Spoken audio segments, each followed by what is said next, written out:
Hey, good evening, everyone. It's great to have you all on board. It's another time with Tutor Ayo, the enthusiastic tutor, and here happens to be one of our private classes. We are actually taking the course PCR211, and with me today I have Mrs.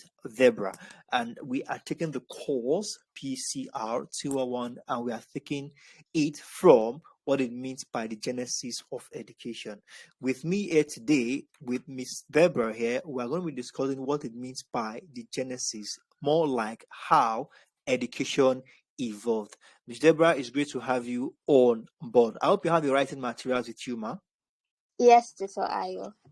Awesome. Thank you very much. So now, like I said earlier, education was as a result of this struggle of mankind for survival and enlightenment on how to relate correctly with their environment. Now, when we say education now that we understand why and how it came into existence, now education can be considered or can be categorized into two categories. All right, this could be formal, okay, or non-formal. Are we together, ma? Yes. Wonderful. Now, this formal or non-formal.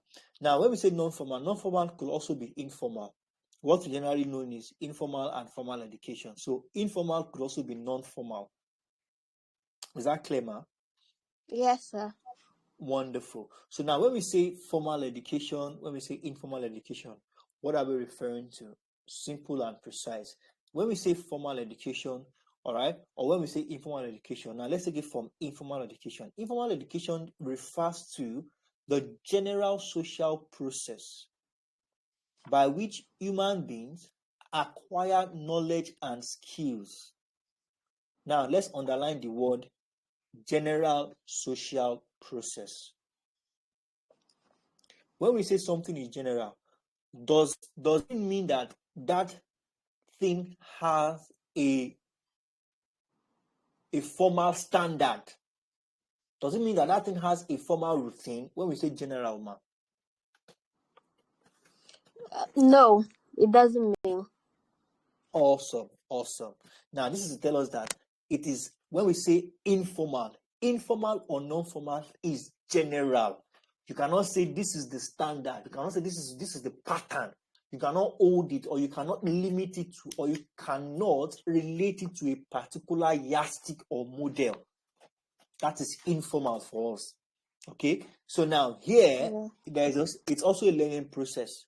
The informal education still observe the fact that you will learn, but the difference is that it is the learning that takes place through the general social process.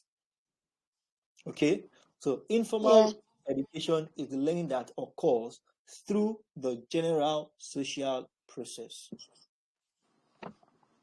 Are we good on that, ma? Yes. Sorry, sir, please, again? can you come again? Okay, very well then. So now this informal education refers to the general social process.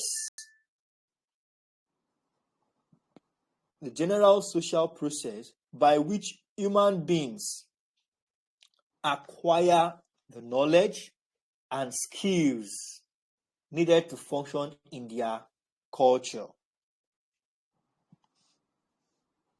Are we good? Sorry, general process by which Yes. Human. Yes. Human beings. By which human beings acquire the knowledge and skills.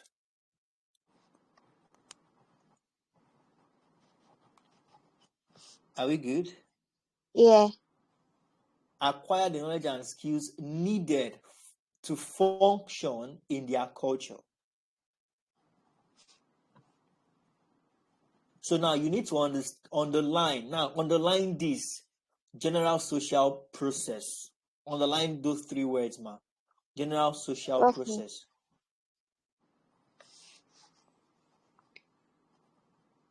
Are we good? Yes. Wonderful. Now, it says here that in early civilizations, citizens were educated informally. During early civilization, citizens were educated informally. And this informal educational system, all right, happens to be the major responsibility of the family, all right, happens to be the major responsibility of the family.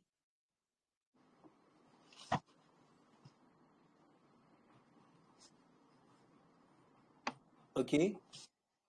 Yeah. Wonderful. Okay, so now, just like we've discussed the informal, the formal, okay, is a little bit different. It's more like the opposite. Okay, it's more like the opposite of the informal system, all right, or informal education. Now, when we say the formal has a standard.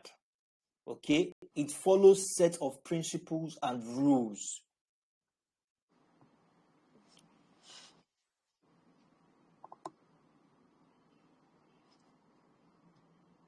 Are we good? Sorry, sir, please, can you take that again? Yes, for the formal education, it follows certain guiding principles and rules.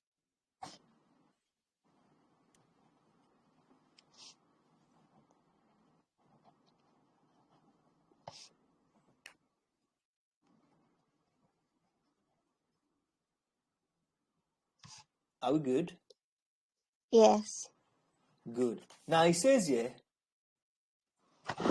during the early stage of civilization, education simply meant living, all right? It simply meant learning to live. Can you explain that, Ma? What do you understand by learning to live?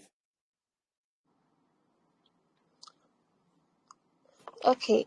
I think my understanding of that is during the early civilization, people Yes. needed to be educated to be able to probably defend themselves, Good. express themselves, Wonderful. and communicate with Yes. people of Wonderful. different Wonderful. caliber. Exactly. All right. So the level of existence during the early civilization was dependent on how educated, all right, you are. Yes. And don't forget, we said this education basically is dependent on that learning process, all right, starting from the family, all right, going to the elders in the society, going to certain rites and rituals. Okay, in the society, Yeah. then you are expected not to do certain things. You are expected not to work at certain time. As a man, you are expected to dress in such a way. As a woman, you are expected to dress in this kind of way. There's a way you talk to the elders. There's a way you receive instruction. There's a way you execute instructions. All these learning process determine their way of life. Okay. Yeah. Now it says that before the invention, okay, it said before the invention of reading and writing, people lived in a environment which they struggled to live against natural forces like animals and other humans, just like you have said, or just like we have discussed now, that basically the survival.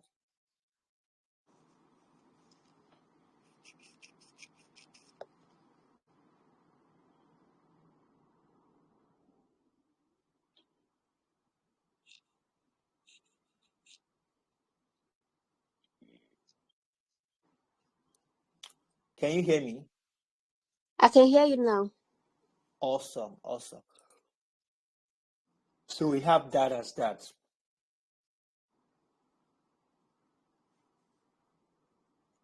Now it says here, to survive, the first inhabitant of the earth developed skills that gradually developed into cultural and educational patterns. okay, the first inhabitants, okay, speaking of the first set of humans that graced the earth, okay, Yeah. it wasn't like this, whereby we have a lot of sophisticated things around already. During then, there were literally little to nothing available. Humans needed to use what they have at their disposal to protect themselves. They needed to create tools for hunting, all right, create alt to protect and shield them from the weather, from the cold weather at night. So basically, they have to, just like we are being told that the first inhabitants of the earth, all right, they have to develop. And don't forget, developing a skills is not automatic. It is something you try, it's something you build and watch it become effective. And once it Yeah. becomes effective, then it can be taught to others too. Using stones, cutting stones out to form a spear used in hunting is not automatic. It is something somebody must have taken out his or her time to observe, cut, know that okay, this thing now is sharp, and then we should attach it to an handle, a long wooden handle, and we can use it to do our hunting, to kill animals and do our hunting. All right, this took time. All right, serious trial and error, serious observation, and it eventually becomes something that works, then becomes a culture and educational pattern. So this is just to make us understand that this informal kind of education goes a long way. Okay, it goes a long way into protecting, providing, and even security. Are we together? Yes, sir. Wonderful, wonderful. So let's take some points here. Now it says through direct informal education, parents, elder, and priests taught children the skills and the roles they would need when they become adults. We are still talking about this informal education, all right? Skills that have been developed, patterns that has been developed for years, needed to be taught to the coming generations so they can use them, all right, to protect themselves as well, since it has been working for their fathers and those before their fathers. So it is also the responsibility of the parents, elders, and the priests to teach the children these skills, all right, as well as it will equip them when they become adults. All right, so we have that as that.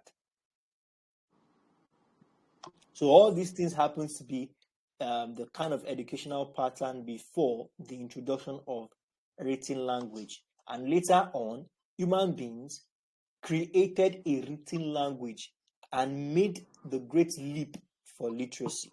All right. So with time, all these cultural patterns, all this educational behavior that has been working from generation to generation. So with time, the need to begin to write them, the need to begin to document, all right, the need to begin to document them and write them and keep them somewhere for generations unborn to be able to access them was now obvious. Look at what it says here. It says, later on, human beings created a written language and made the great leap to literacy. Then education became an integral part. Are we together? You see how this thing Yeah. started? See how it got to a Yeah. level? Now it's now become an integrate part. All right. It says here, integral part of everyday living that was consciously designed to impart knowledge in every part of the ancient world. So everything that was made useful and helpful in this ancient world and in their time and era happens to be realities from different timelines. Realities, events from different timelines, all together, cumulatively arranged and kept, probably in a script or cunicles that generations unborn, undiscovered can also have access to them and use them. That is the basic thing about education as a process, the all and sundry of education. Are we good, ma? Yes. Wonderful. Just like I said earlier, you need to remind me later tonight so I can send you the. I don't. Do you find that okay, ma? If I should send you some of the past YouTube videos we have on this course, or you just stick with the keynotes already, so that when we're having our class, so because it sounds all new to you right now, right? Yeah. So that you can have something to equip yourself with even before the Telegram class. Is that okay? Is it okay to send the past YouTube classes, or just the keynote is fine now? Send me the past classes. Very well then. Okay, so now let's continue.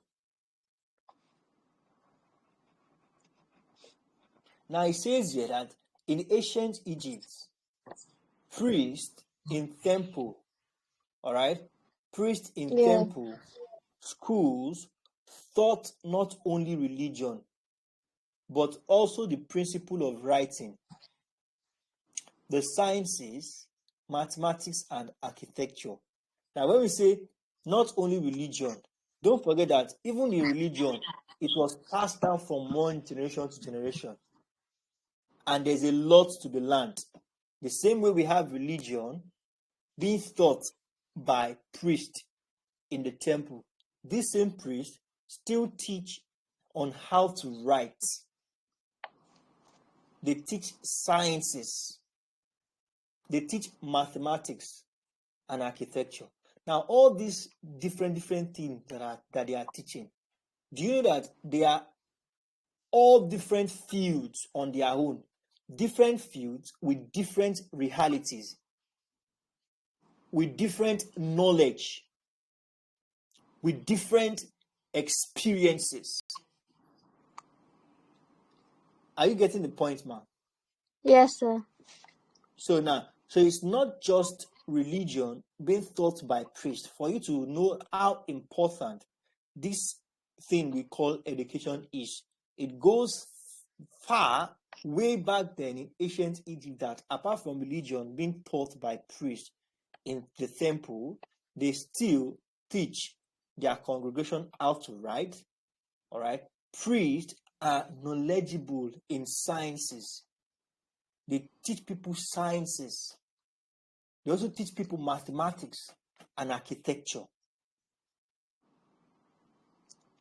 Now look at what it says here. It says, in Indian, priests taught the principles of the Veda, all right, which is said to be the sacred text of Hinduism.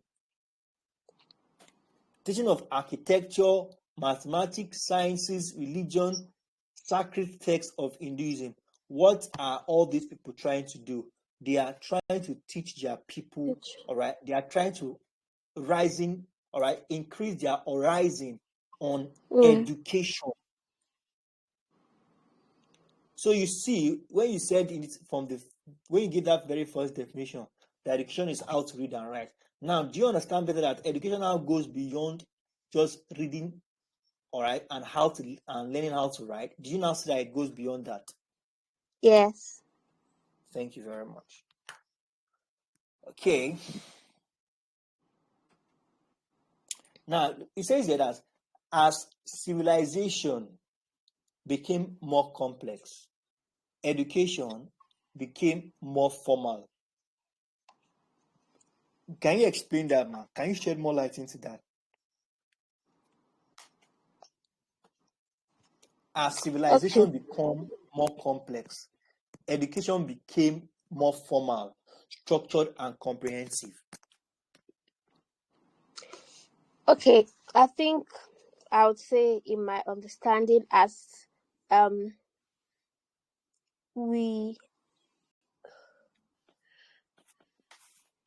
Please, man, just give me a moment. Permit me to take some water. Okay. Thank you.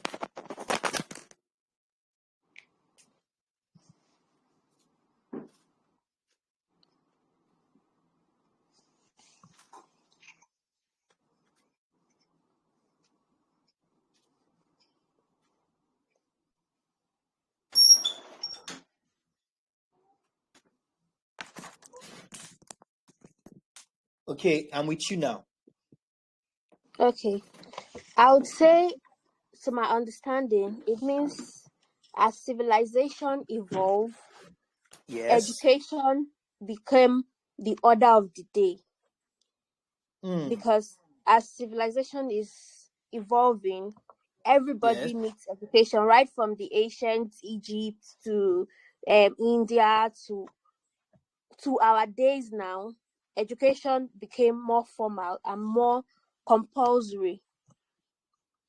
Wonderful. Wonderful. Wonderful. Now, in line with what you have just said, man, in line with what you have just said. Now, look at what it says here. It says, as civilization became more complex, education became more formal.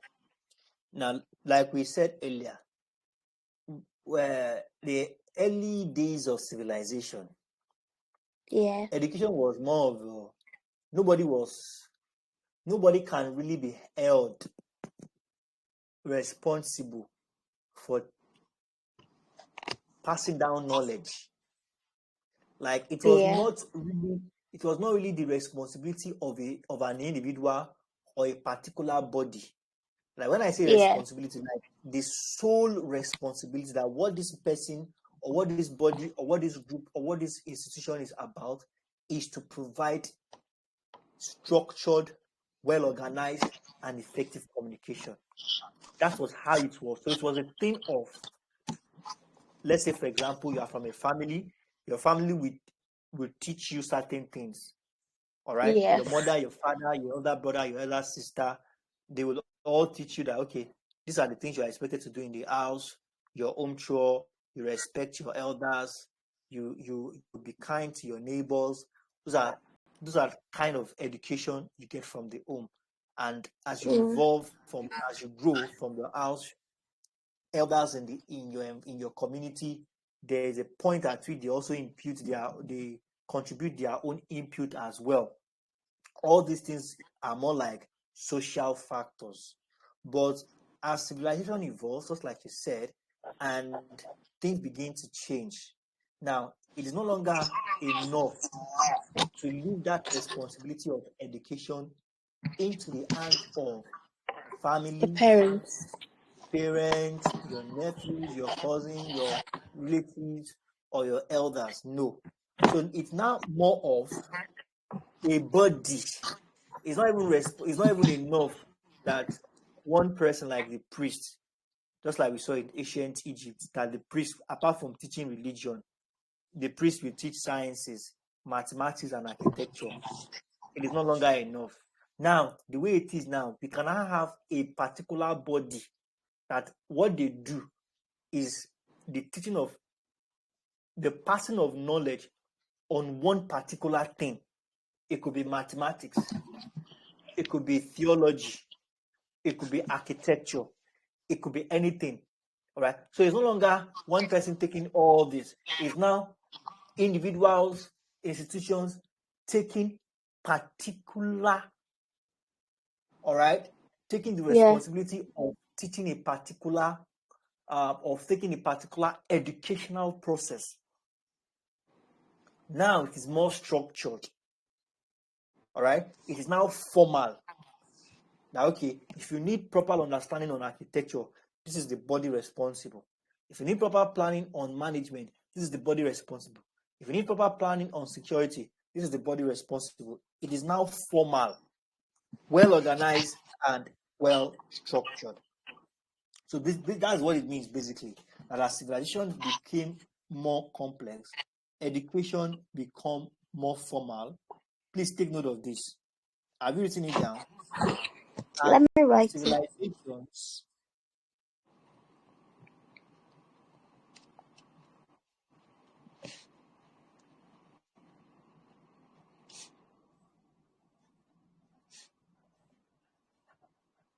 Are we together, ma?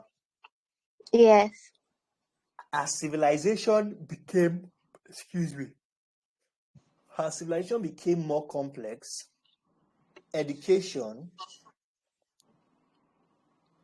became more formal,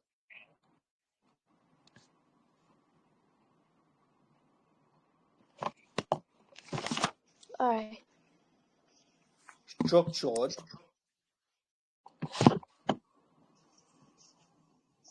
and comprehensive.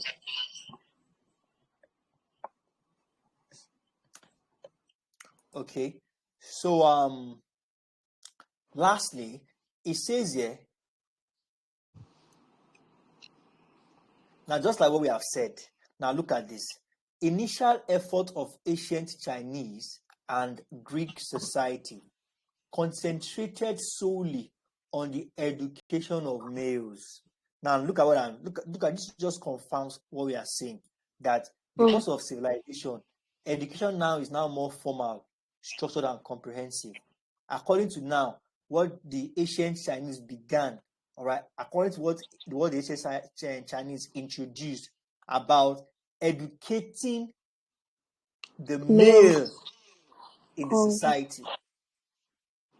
So everything they are teaching them has nothing to do with the female. So it's not a matter of to who it may concern. It's not a matter of this is the particular person we are particular, or this is the particular group we are particular about. So we have that as that. So we are going to call it wrap here for today. And I beg of you, please kindly remind me to send you. I was actually supposed to, I was already working on it already. Okay, where I will arrange all these particular calls, all the videos we had before, where I can arrange it for you like a repository, and you can freely go there with or without my knowledge. You can always go there and you can go through these courses all on your own. And when we come to Telegram class like this, it becomes faster. Like all what we have done now for this about an hour is basically less than a page. All right, but you can imagine how long it took us to explain and go through this. This is how Telegram classes takes a lot of time. All right, but if you can go through those videos before time, all right, it makes the process faster. Now it's not a thing of okay, you've seen it before, and I'm trying to re-emphasize on it, and it makes the process smooth. Do you get that, ma'am? Yes, so sir. Please, tonight, man, just drop me a reminder. And also, I was supposed to tell you that the payment you made, you were supposed to remove 1,000 naira. That 1,000 naira, you need to use it to get a membership badge. Do you have a membership badge on YouTube? No, I don't. Okay. You need to probably, as against next semester, maybe you'll be paying 1,000 naira less, because all those courses, they will be locked. Okay, and you can only access them by being a member. So what you need to do now is you need to use your card. Okay, you are not paying to me directly, you are paying to YouTube, and YouTube does not accept transfer. You need to use your card, and if you are using your card, it will not be all this OPay. It will not be OPay. It will not accept OPay. It has to be the normal regular bank ATM card. Okay. Your ATM card. So you use your ATM card to make a payment of 1,000 naira, all right, to get the membership back, so that when I lock those classes, you will not be affected. Okay, but sir, how do I know how to get the membership badge on YouTube? Okay, what you just need to do is just to go to do you know our YouTube page? Yes, is it the one that is Tutor Ayo? Yes, ma'am.